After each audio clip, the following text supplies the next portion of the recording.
Durga jewellers తెలంగాణలో మొట్టమొదటి factory outlet మన కొత్తపేటలో ఫిబ్రవరి 14న గొప్ప శుభారంభం. సార్ నమస్తే సార్. నమస్తే అండి. సుందరరామరెడ్డి గారు, ఈ మ్యూచువల్ ఫండ్ ఇన్వెస్ట్మెంట్ పెనిట్రేషన్ రోజు రోజుకి ఎంతలా పెరిగిపోతుందంటే మ్యూచువల్ ఫండ్ డిమాట్ అకౌంట్లే ఆల్మోస్ట్ 7 కోట్లకు చేరాయి. ప్రతి నెల ఎస్ఐపి క్యాష్ ఫ్లోనే 16,000 కోట్ల రూపాయలకి, అంటే జస్ట్ ఒక 2-3 మంత్స్ వరకు కూడా నెలకి 13,000 కోట్లు 14,000 కోట్లు ఎస్ఐపిల రూపంలో మ్యూచువల్ ఫండ్స్లోకి అమౌంట్ వెళ్తుందని మాట్లాడుకుంటే ఇవాళకి ఇవాళ 16,000 కోట్లు, ఎస్పెషల్లీ ఒక సెప్టెంబర్లోనే అంత బిజినెస్ జరిగింది మ్యూచువల్ ఫండ్స్కి. ఏంటంటారు అసలు, ఎక్కడికి వెళ్తున్నాం అంటారు? దీన్ని ఎలా తీసుకోవాలి అసలు? బేసికల్గా ఈ ట్రెండ్ చూస్తే ఈక్విటీ కల్చర్ పెరుగుతుందండి ఓవరాల్గా. అండ్ 7 crores ఎస్ఐపి అకౌంట్లు దాటం అనేది మామూలు విషయం కాదు. ఇది పెరిగినంత స్పీడ్గా ఈవెన్ టోటల్ ట్రేడింగ్ అకౌంట్లు కూడా పెరుగుతున్నాయి. మొన్నటి వరకు అది 13 crores దాకా ఉన్నది, ఇప్పుడు 14.5 crore అయింది. అదే అంటే బహుశా నెక్స్ట్ న్యూ ఇయర్ కల్లా మనం 15 crores ఎంటర్ అవుతున్నాం. 15 crores ట్రేడింగ్ అకౌంట్లోకి ఎంటర్ అవుతున్నాం. అంత ఫాస్ట్ గ్రోత్ అవుతుంది ఓవరాల్గా. అంటే ఆల్మోస్ట్ 20% సిఏజీఆర్ మెయింటైన్ చేస్తుంది ట్రేడింగ్ అకౌంట్ గ్రోత్, చాలా ఫాస్ట్ అవుతుంది. అంటే ఇప్పుడున్న యూత్ అందరూ జాబ్ రాగానే ఇమీడియట్లీగా సేవింగ్ బిగిన్ చేస్తున్నారు. అట్లా ఈ మ్యూచువల్ ఫండ్ అకౌంట్లు పెరుగుతున్నాయి అనమాట. ఈ రేట్ ఆఫ్ రిటర్న్ కూడా లాస్ట్ 3 years నుంచి కూడా అంతే అగ్రెసివ్గా ఇస్తున్నారు. ఈ కోవిడ్ తోటి ఈ కల్చర్ బాగా పెరిగిపోయింది. కోవిడ్ వచ్చిన కాడ నుంచి ఈక్విటీ మార్కెట్లో పెట్టడం అనేది పాజిటివ్ పెరిగిపోయింది. మొదట్లో కొంత ట్రేడింగ్ ట్రై చేసి లాస్ అయ్యి గెయిన్ ఇట్లా ఉండొచ్చుగా, కానీ మ్యూచువల్ ఫండ్లో ఈ కన్సిస్టెన్సీ ఉంటుందని అర్థమైన తర్వాత అందరు కూడా దాంట్లో పెట్టుకుంటూ వెళ్ళిపోతున్నారు మ్యూచువల్ ఫండ్స్లో. అందుకని చరిత్రలో ఎన్నో లేనంత ఫాస్ట్గా ఎస్ఐపి అకౌంట్లు పెరుగుతున్నాయి. ఈ మొత్తం చూస్తే మొత్తం టోటల్ అమౌంట్లో 80% వరకు కూడా టాప్ 10 ఏఎంసీలు మెయింటైన్ చేస్తాయి.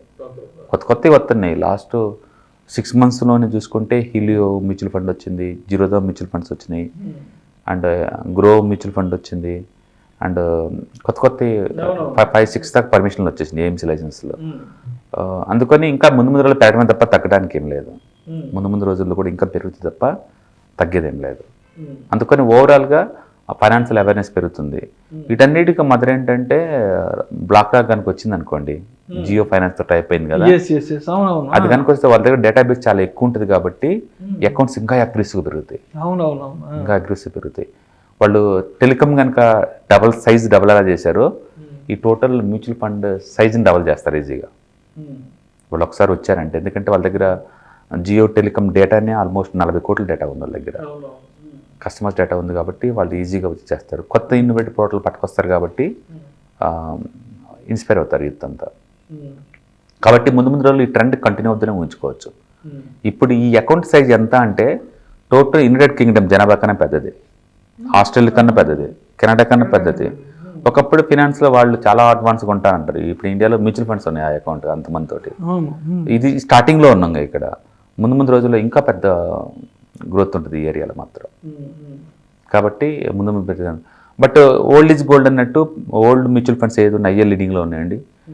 హెచ్డిఎఫ్సి ఏఎంసీ కావచ్చు, ఐసిఐసిఐ ఏఎంసీ కావచ్చు, ఎస్బీఐ ఏఎంసీ కావచ్చు, కోటక్ కావచ్చు, యాక్సిస్ కావచ్చు. మొత్తానికి ఏదైతే బ్యాంకర్స్ ఉన్నారు ఇండియాలో లీడింగ్ బ్యాంక్స్ వాళ్ళందరూ చాలా స్ట్రాంగ్గా ఉన్నారనమాట.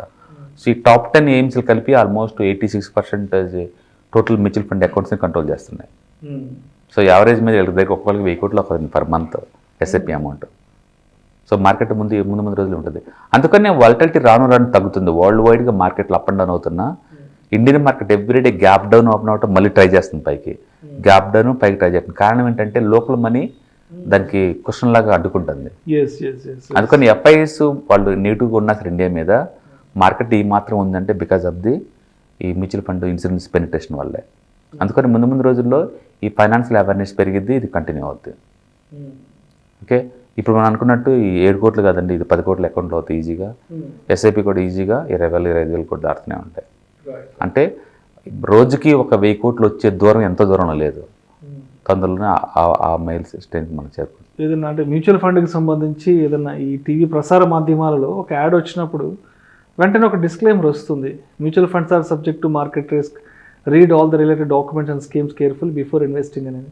సో ఇక్కడ రిస్క్ అనేది ఏంటి అసలు, మనం అర్థం చేసుకోవాల్సిన రిస్క్ ఏంటి ఇక్కడ? డెఫినెట్గా అండి మ్యూచువల్ ఫండ్స్ అంటే ఒకటే అనుకుంటారు, దాంట్లో బోల్డ్ అన్ని కేటగిరీస్ ఉంటాయండి. ఇప్పుడు డెట్ ఫండ్స్ అయితే 100% గ్యారంటీ ఉంటాయి అయ్యే. బట్ ఈక్విటీ మార్కెట్లో అలాంటి గ్యారెంటీ ఏం లేవు. అందుకని డెట్ లాగా దీన్ని చూడలేరు, రిటర్న్స్ని డెట్తో కంపేర్ చేయలేరు, రిస్క్ని కంపేర్ చేయలేరు. అందుకని subject to the market risk. అది మార్కెట్ ఎలా రియాక్ట్ అవుతే నీ మ్యూచువల్ ఫండ్ కూడా అలానే రియాక్ట్ అవుద్ది.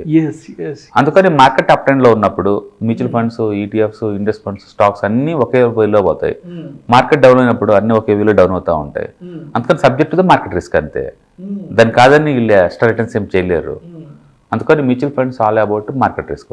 మార్కెట్ ఒడిదుడుకులకి ఇవి కూడా ప్రభావితం అవుతూ ఉంటాయి. అందుకని ఇక్కడ డెట్ ఫండ్స్ లా గ్యారంటీ అనే పదం ఏం లేదనమాట. అందుకని అది చూసే వాళ్ళు ఇన్నోసెంట్ పీపుల్ కి వాళ్ళు తెలియాలని చెప్పేసి వాళ్ళు డెట్ ఫండ్స్ ఏమో అనుకుంటారేమో అని చెప్పేసి subject to the market risk disclaimer compulsory. అది సెబీ రూల్స్ ప్రకారం అండ్ యాంపీ ప్రకారం మ్యాండేటరీ అనమాట. ప్రతి యాడ్ కూడా లాస్ట్ లో రిస్క్ ఉంది అని చెప్పడం అనేది కానీ అంటే ఇప్పుడు మార్కెట్లోకి వచ్చేవాళ్ళు అంటే ఎంతమందికి తెలుసు ఇలాంటి రిస్క్ ఉంటుంది, సబ్జెక్టు మార్కెట్ రిస్క్ అనేది తెలిసే వస్తున్నారా, తెలియకుండా వస్తున్నారంట? బేసికల్గా సొసైటీలో ఏంటంటే సొసైటీలో ఎవరైనా సక్సెస్ఫుల్ అయ్యారనుకోండి, వాళ్ళని చూసి వేరే వాళ్ళు ఇన్స్పైర్ అవుతూ ఉంటారు. అట్లా వాళ్ళ నైబర్స్కి ఎవరికన్నా ఒక 20%, 30% వచ్చింది అనిపించింది అనుకోండి, అది ఓవర్గా పబ్లిసిటీ అవుతుంది కాబట్టి, ఓవరాల్ పబ్లిసిటీ జరుగుతుంటుంది కాబట్టి నేను కూడా పెడితే నాకు కూడా వచ్చింది అంటే ఎందుకు అదే పెట్టేయమంటారు. మౌత్ టాక్ అనమాట. సో అది చూసి ఇన్స్పైర్ వీళ్ళు పెడతా ఉంటారు. అట్లా ఒకరు చూసి ఒకరు పెట్టుకుంటూ పోతా ఉంటారు. ఒక పాయింట్ ఆఫ్ టైంలో మార్కెట్ పట్టం బీనైనప్పుడు, లాస్ అయినప్పుడు వాళ్ళకి నాలెడ్జ్గా గెయిన్ అయితే తప్పించుకోలేమని చెప్పేసి కొంతమంది ప్రొఫెషనల్ నాలెడ్జ్ గెయిన్ అవుతారు, సస్టైన్ అవుతారు, కొంతమంది విత్డ్రాల్ చేసుకుంటారు. So that's depending upon the market risk అనమాట. మార్కెట్ ఎలా పోతే అలా పోతుంటాయి ఇవన్నీ. కాబట్టి లాంగ్ టర్మ్ పాయింట్ ఆఫ్ లో చూసుకుంటే మ్యూచువల్ ఫండ్లో మోర్ దెన్ 7 years కనుకుంటే లాస్ అనే కాన్సెప్టే లేదండి.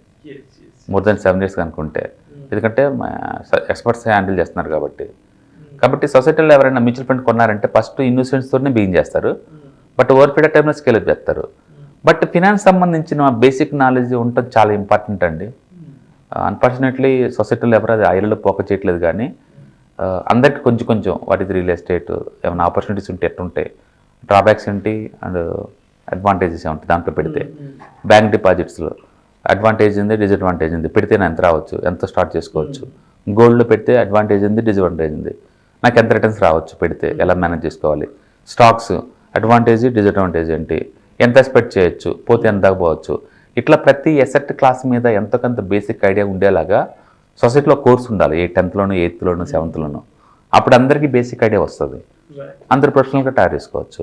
ఎందుకంటే ఇవాళ రేపట్లో రిచ్ అవ్వాలంటే యాక్సిడెంటల్గా అవ్వరు, ప్లానింగ్ ఉంటేనే అవుతారు.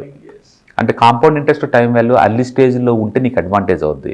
అది లేట్గా 30-40 తెలిపితే కాదు. అందుకని స్కూల్ కరికులం ఇలాంటి పెట్టడం ద్వారా అందరికీ యూజ్ అవుద్ది. సో మీడియాలో డిస్కషన్ జరిగినప్పుడు ఏంటంటే వాళ్ళకి ఐడియా జనరేట్ అవుద్ది డెఫినెట్గా. అందుకని ముందు రోజుల్లో ఈ తరం కాకపోయినా నెక్స్ట్ తరం అంటే మా కిడ్స్, మా పిల్లలు అంటే వాళ్ళకి తరంగా డెఫినెట్గా అన్నింటినీ తెలుసుకొని వస్తారు మార్కెట్లోకి. అందుకని ఒకప్పుడు ట్రేడింగ్ అంటే పోగొట్టుకుంటారంట అనేది ఉండదు వాళ్ళకి. ఎందుకంటే అందరు కూడా ఇంట్రెస్ట్ నేర్చుకుని వస్తున్నారు కాబట్టి. రిసోర్సెస్ ఇప్పుడు బాగున్నాయి ఒకప్పుడుతో కంపేర్ చేసినప్పుడు. Thank you sir. Right sir.